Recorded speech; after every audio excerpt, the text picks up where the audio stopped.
ourselves in the heart of Melville. We're about to meet three young dynamic men. They say that they're in the business of storytelling and they're representing Tribal Media House. Gents, lovely to see you this afternoon. Who's who in the zoo and who does what? Thank you for having us. My name is Kieran Pennells and I'm one of the co-owners of Tribal Media House. Right. And what does the co-owner do? Co-owner is, well, co-responsible, like with any co-ownership, is like a marriage. So we are co-contributors towards the business, like you said, the business of storytelling, and what all of that entails in terms of the responsibility as an entrepreneur and as an artist, and how those two sort of duly function together in making a living. So you're bringing the art of storytelling and entrepreneurship, and in the process making sure you get paid. Yeah, and more than making sure that we get paid, I think if we can be contributors to making it easier for those to come in our space, then we would have done our job. All right, Tebogo? Yeah, my name is Tebogo Kibina. I'm one of the founders and managing partners of Tribal Media House. What do? I just make sure and maintain that the ideology of Tribal Media House is seen and lived every single day. What does that ideology look like?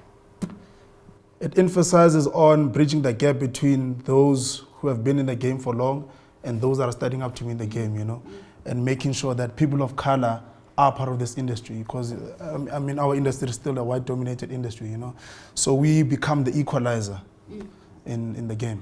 Usually it's a little bit uncomfortable, talks of marriage, and there are three of you on the couch, so where do you fit in exactly? My name is Zolit Khatebe, and I'm a director, writer, screenwriter, part of Tribal Media House, the philosophy, filmmaker, building narratives, South African narratives, stories about our own people. That's important to us. So yeah, I'm a director. I love telling stories, but most in particular the South African narrative.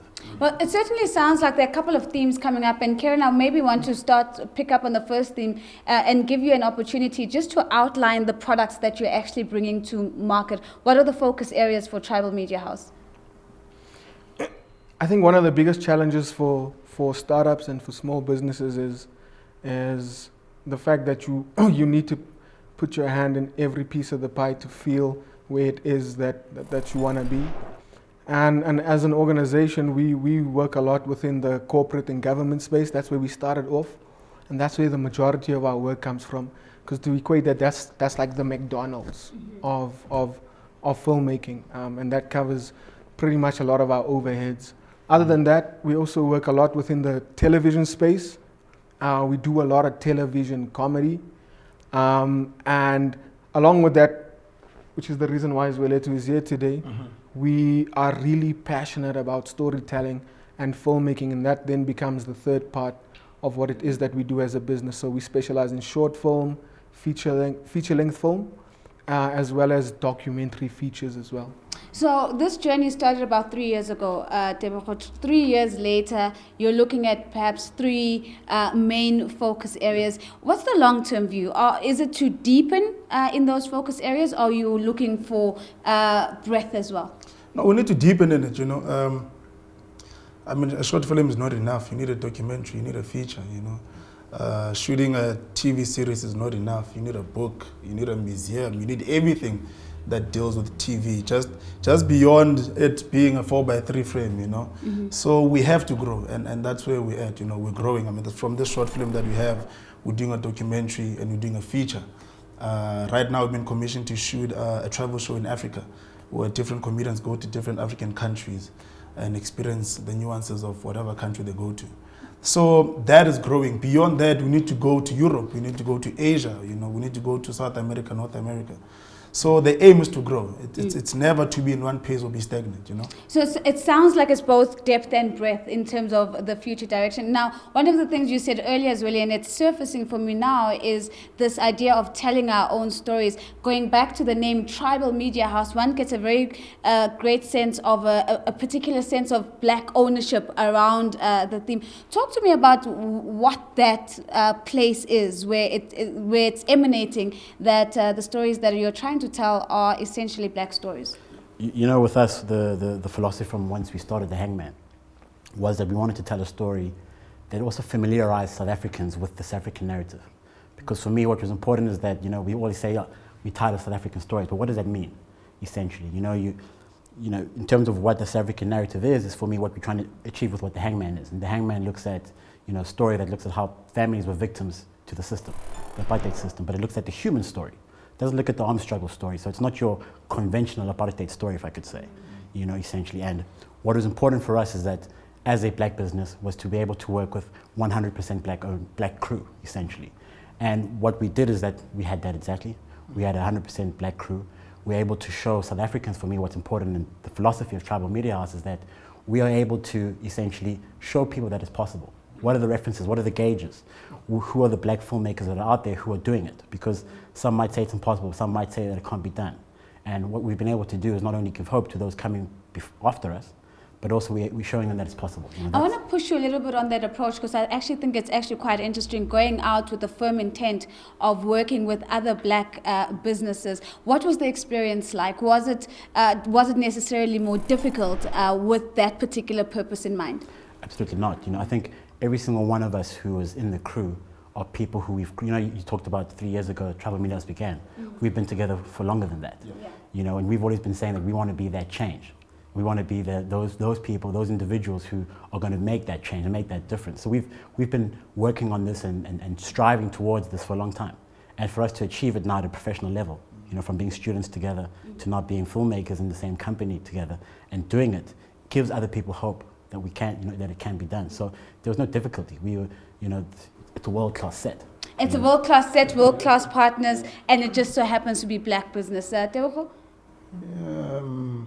Black business all the way, man. I think we're at a point where people of color gradually being frustrated with the system, you know, and if you don't have a company like Travel Media House that bridges the gap, we'll become more frustrated, you know, and we are realizing that we are becoming that bridging gap, you know, unapologetic about it, you know. I want to talk about the system, Karen, a little bit more. I mean, from the way you positioned the plot and the storyline is that, yes, it's not necessarily looking at apartheid, but it's looking at maybe a subsystem that was relevant to the players in that particular space. What's the system that the young people of today, the three of you plus me, have to actually fight against? What is the war that we seem to be up against?